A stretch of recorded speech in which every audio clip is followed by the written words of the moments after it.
करते हैं आप लोग अपने अपने कमरे में रहिए, सोशल डिस्टेंसिंग का पालन कीजिए।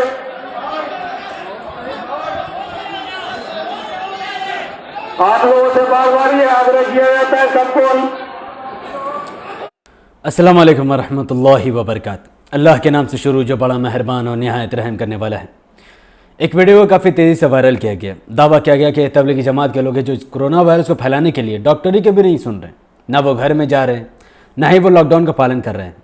ये वीडियो कहाँ की है मुझे बिल्कुल भी इस बारे में नहीं पता और यह कोई मतलब भी नहीं रखता है, लेकिन जो कुछ भी इस वीडियो में हो रहा है मैं उसकी निंदा करता हूँ। सिचुएशन चाहे जो रहा हो, जिस मकसद भी ये लोग जमे हुए हों, या जिस चीज़ के लिए भी ये लोग खड़े हैं, इस वक्त इस हालत में इतनी भीड़ इकट्ठी करके खड़े होना, मैं इसका बिल्कुल भी समर्थन नहीं करता। बिल्कुल कोई ना कोई वजह रही होगी जो इन लोगों ने बाहर में जमावड़ा लगाया है, कोई डिमांड करते हो, कुछ भी करते हो, लेकिन लॉकडाउन में और कोरोना वायरस जैसी स्थिति में इतना भीड़ लगा कर जमा होना, चाहे जिस किसी भी रीज़न से हो, उसका मैं समर्थन बिल्कुल भी नहीं कर सकता। ये निंदा करने लायक है। लेकिन बात यहाँ पर ख़त्म नहीं होती। चाहे ये वीडियो हो या चाहे मुरादाबाद की, या डॉक्टरों को परेशान करने की, या पत्थर मारने की, जितनी सारी मुसलमानों के रिलेटेड बात आई है कि मुसलमान डॉक्टरों को मार रहे हैं, मुसलमान पत्थर फेंक रहे हैं, मुसलमान पुलिस पर हमला कर रहे हैं, मुसलमान थूक फेंक रहे हैं, जो कुछ भी है, इसमें से कुछ बातें फेक है लेकिन कुछ बातों में सच्चाई भी है। और रियल में ऐसा इंसिडेंट हुआ है जैसा कि मुरादाबाद में पत्थर फेंके गए हैं। मेरा सवाल यह है कि मुसलमान ये सब कर क्यों रहे हैं? पहले तो मुझे लगा कि शायद ये जहालत में कर रहे हैं या किसी ने कुछ किया है, सबूत मुझे नहीं मिल रहा था। लेकिन अब मैं आपको एक ऑडियो सुनाऊंगा जिससे ये तमाम अफवाह को बढ़ावा मिल रहा है, जिससे मुसलमानों को ये समझाया जा रहा है कि ये डॉक्टर आपकी जान लेने आ रहे हैं या पुलिस आपकी जान लेने आ रही है। इस ऑडियो में कितनी सच्चाई है मुझे नहीं पता। सरकार या पुलिस को इस ऑडियो की जांच पड़ताल करनी चाहिए। मुझे ये ऑडियो फेसबुक में भी मिला, व्हाट्सएप में भी मिला, सब जगह मिला। इसीलिए मैं ये ऑडियो को आपकी तरफ लाऊंगा और आप देखो, इसी ऑडियो की वजह से, इस फेक बात की वजह से तमाम मामला बिगड़ा है। हेलो भैया, कहाँ से बोल रहे हो? जी, इकराम सहसपुर, जिला सहारनपुर, गांव सहसपुर, जो तहसील नकुड़, कराना लोकसभा से बोल रहे गुरु जी। अच्छा, ये उत्तर प्रदेश में पड़ता है? कहाँ पड़ता है? हरियाणा में? जी, ये गुरु जी उत्तर प्रदेश में पड़ा है। अच्छा, ठीक भैया। ये फोन नंबर कहाँ से मिला तुमने मेरा? शिवराज बोल रहा हूँ, प्रमुख हिंद आर्मी हिंदू सेना। हाँ जी जी, ये नंबर भी ऐसे ही मिल गया हमें, आपकी उस पर तो मिल गया गुरु जी। हमें ये बात हमारी एक समझ में नहीं आया कि चलो बीमारी है, बीमारी वाला मामला अलग है। जो एक के लिए एक का कोई हो गया, उठाया गया, कहीं जमात मत आया, कोई मुसलमान नाम का दाढ़ी वाला फंस गया, उसके परिवार क्यों उठा रहे? जबरदस्ती मारपीट भी चल रही उनकी। भैया, मुझे ये नहीं मालूम तुम हिंदू है मुसलमान, पर एक बात बताना चाह रहा हूँ मैं, संत युवराज, प्रमुख हिंद आर्मी जी। और ये बात रिकॉर्डिंग मत करना भैया जी। बात कहना चाह रहा हूँ तो किसी के पास ना पहुँच जाए जी। भैया, ये एक बहुत बड़ा मामला चल रहा है, राजनीतिक मामला है, कोरोना नहीं है। कोरोना की जगह पर ये हिंदू मुस्लिम वायरस चला रही है सरकार। जी जी जी। और दूसरी बात क्या है कि जहाँ पर मुसलमानों के युवकों को देखते हैं, मुसलमानों को देखते हैं, उन्हीं के ऊपर ज्यादा जो कि प्रहार किया जा रहा है जी।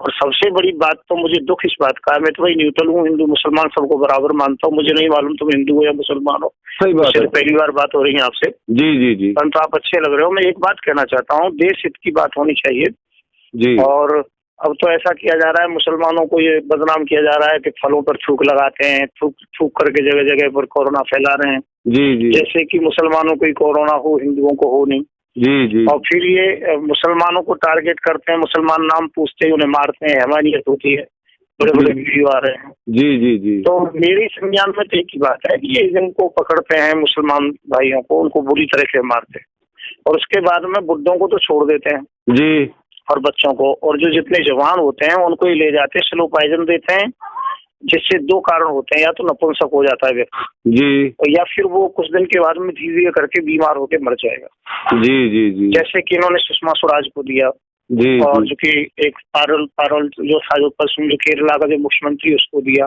जी, क्योंकि वो पुलवामा वाले केस में थे जी जी। और जो कि राफेल जहाज था उसमें थे, तो पुलवामा वाले केस में तो ये पूरा मालूम था सुषमा स्वराज को जी, और उसको मालूम था जुब्राइल के मामले में। जी, तो ये ऐसा होता है स्लो पॉइजन, जिसे दे दिया जाए तो साल 1.5 साल में कोई बीमारी पैदा होकर के वो मर जाता है। नाम बीमारी का होता है स्लो पॉइजन। जी, तो बड़े बड़े नेताओं को उनको दिया जाता है कि मुसलमानों को स्लो पॉइजन दे रहे हैं इस बहाने से, जी, इंजेक्शन लगाते हैं चेकिंग के बहाने से। और दूसरा क्या है कि वो उस समय तो आदमी बढ़ता नहीं है, जी, उस समय तो सामान रहता है, पर बाद में वो मर जाता है। जी, जी, गुरु और या फिर उनको जो नपुंसक करने के लिए इंजेक्शन देते हैं, और जितने भी लोगों को ये रखते हैं वहां पर, मुसलमान के युवकों को खासकर, जी, तो उनको वो दवा देते हैं जो फौजियों को नपुंसक करने की दवा दी जाती है, जो बच्चे पैदा ना कर सके, उसे जी, जी, गुरु जी। हैवी मात्रा में देते हैं। हम्म। इसलिए 5-7 दिन रखते हैं, फिर कह देते हैं कि नहीं इनके जो भी कोरोना नहीं था, हाँ, उसे इनको छोड़ पुष्टि देते होगी। हैं। जी, हाँ, तो ये केवल सरकार की एक चाल है, और जी, हिंदू राष्ट्र घोषित करना चाह रहे हैं। भाई ठीक है, तुम जो कुछ करना चाह रहे हो, पर इसका मतलब ये थोड़ी मुसलमानों को इस प्रकार से मार दोगे। तो मैं तो भाई स्पष्ट, मुझे नहीं मालूम तो हिंदू और मुसलमान, परंतु मैं तो मुसलमानों के पक्ष में खुल करके हूँ, क्योंकि ऐसा नहीं होना चाहिए। आजादी के समय हिंदू मुसलमान सभी का योगदान था, जी, सभी थे। तो जी, ये कोरोना वगैरह कुछ नहीं है। मैं तो ये कहता हूँ हमें ताकत नहीं है, नहीं तो जहाँ पुलिस की टीम है मुरादाबाद में ठीक किया, गलत नहीं किया कोई। जब ये तो एक आदमी गलती करते हैं तो उस बहाने से पूरे मोहल्ले गांव को रख लेते हैं, जी, और हिंदू कोई गलती करे तो उसे छोड़ देते हैं, कॉम्प्रोमाइज कर लेते हैं। जी, जी, मेरे यहाँ पर अभी इसी समय लॉकडाउन के टाइम में पुलिस पीटी थी हिंदुओं में, जी, जी, 3 घंटे में समझौता हो गया, ना खुद लेना हुआ ना देना हुआ। जी, और यदि इसी पुलिस को कोई मुसलमान पीट देता तो गांवों को मारते और यदि सोशल मीडिया में निकालते। जी, तो ये निकालते तो बहुत बड़ा अन्याय हो रहा है मुसलमानों के साथ में, और बिल्कुल गलत हो रहा है, ठीक नहीं हो रहा है। और ये कोरोना नहीं, ये केवल हिंदू मुसलमान का जो सिस्टम, क्योंकि इनके पास विकास के मुद्दे रहे नहीं। जी, राम जन्मभूमि को चोरी से बना रहे हैं, चलो जी। बनाते रहो, कोई बात नहीं। जी, मुसलमान को एक गाय मार देता है तो उसे ये लोग मार देते हैं, जी, और जो मोदी जी रोजाना हजारों गाय का मांस विदेश भेज रहे हैं, उनसे कोई कुछ नहीं कह रहा।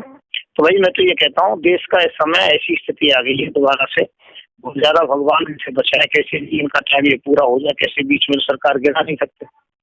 पर अगली बार 2024 में नहीं आने देंगे, हम पूरी कोशिश करेंगे जी, शासन में अच्छा शासन हो, कोई जो कि अच्छा दलित प्रधानमंत्री बने, जी, जी, और जी, ठीक, सही प्रकार से देश चले। बहुत। ठीक है? और सुनाइए। बस एक यही मामला हुआ सहारनपुर में, खास सहारनपुर में एक मोहल्ला पड़ता है हबीबगढ़, 4 हिंदू थे, इसमें गाय को मारने लग रहे थे, पुलिस ने रंगे हाथों पकड़ लगे, जो सुना है हमने। और उन्हें ना कोई सजा मिली, दंड मिली, हिंदू तो एकदम छोड़ दिए जी। में कोई एक मुसलमान का फंस जाता तो वहां से मिलिट्री भी आ जाती, PSC सब काम हो जाता, फिर तो वो आ जाते। दूसरा जब रोजाना जो भी हजारों गाय रोजाना मोदी मरवा के बाहर भेजता, उसको कुछ नहीं कह रहे। जी, जी, जी, साले चूतियां है, पागल है हिंदू, तो इनके चक्कर में जो फंस रहे हैं हिंदू मुसलमान के चक्कर में। कुछ नहीं, देश में सबको रहना है, एक ही जगह रहना है, हमारा भाईचारा पहले से था, वही बना रहना चाहिए, और हम एक दूसरे के काम आएंगे, ये होना चाहिए। ये राजनेता तो आते और जाते रहते हैं, इनके चक्कर में अपनी हम आंखें नजरें क्यों खराब करें। बढ़िया बात है गुरुजी, बहुत बढ़िया बात। मेरे तो 1 करोड़ 33 लाख लोग हैं हिंदू आर्मी में, हिंदू सेना में, मैं तो सबको बता दिया अच्छी तरीके से। ठीक है, और धीरे कर सब ठीक हो जाएगा, और हम इनका पूरा विरोध कर रहे हैं। और मुस्लिम समाज से एक ही बात कहनी है, यदि मुस्लिम समाज तक मेरी बात पहुंचे, आपके गांव में कोई मुसलमान हो, 2-4 परिवार, शांत रहें, चुप रहें, समय को पास करें, समय आएगा जब देखेंगे। ठीक है, बहुत बढ़िया बात। अच्छा, जितने पुलिस वाले पीटते हैं ना, उनका नाम ले लें, और उनके थाने का जो भी नाम, किस थाने से है और क्या नाम है पुलिस वाले का, और कौन सी तारीख को और कौन सी जगह पर घटना हुई। यदि पिटाई करते हैं, कुछ करते हैं, तो बता दें उनको, सालों को सबको सस्पेंड कराना मेरा काम। ठीक है गुरुजी, बहुत बढ़िया बात है। अच्छा, धन्यवाद भैया, यही नंबर है मेरा, फोन करते हैं। ठीक है, ठीक है भाई, नमस्कार, जय हिंद, जय भारत। नमस्कार।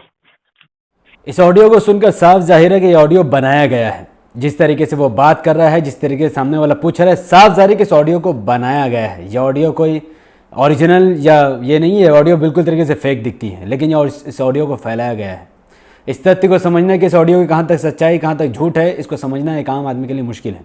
लेकिन गौर से सुना जाए तो ये पता चलता है कि जब इसको पता ही नहीं है कि इस ऑडियो को सुन रहा है और ये डिटेल में इन्फॉर्मेशन दे रहा है इस तरीके से कि हज़ारों आदमी इसको सुनेंगे, तो दर्शाता कि ये ऑडियो फेक है। पुलिस को इस पर कार्रवाई करनी चाहिए। इस ऑडियो पर जिन लोगों की आवाज़ है, जिन्होंने कॉल की, मुझे इसके बारे में कोई आइडिया नहीं है, पुलिस का काम है।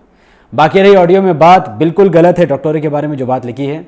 जहाँ तक पुलिस का मुतालिक है तो यस, मुझे पुलिस पर कोई भरोसा नहीं है। ये बिल्कुल ज़ात पात धर्म देखकर पुलिस लाठी इस्तेमाल करती है, इसमें कोई दौरा है नहीं है। कुछ पुलिस वाले ही अच्छे से काम करते हैं, मैक्सिमम पुलिस वालों के मैं खिलाफ था, हूँ और रहूँगा, चाहे वो भ्रष्टाचारी हो, चाहे वो बलात्कारी हो। बहुत बहुत शुक्रिया। अस्सलाम वालेकुम रहमतुल्लाहि व बरकातहू। अल्लाह की सलामती रहमत बरकत आप तमाम भाई और बहनों पर हो। मे अल्लाह बी पीस अपॉन अस।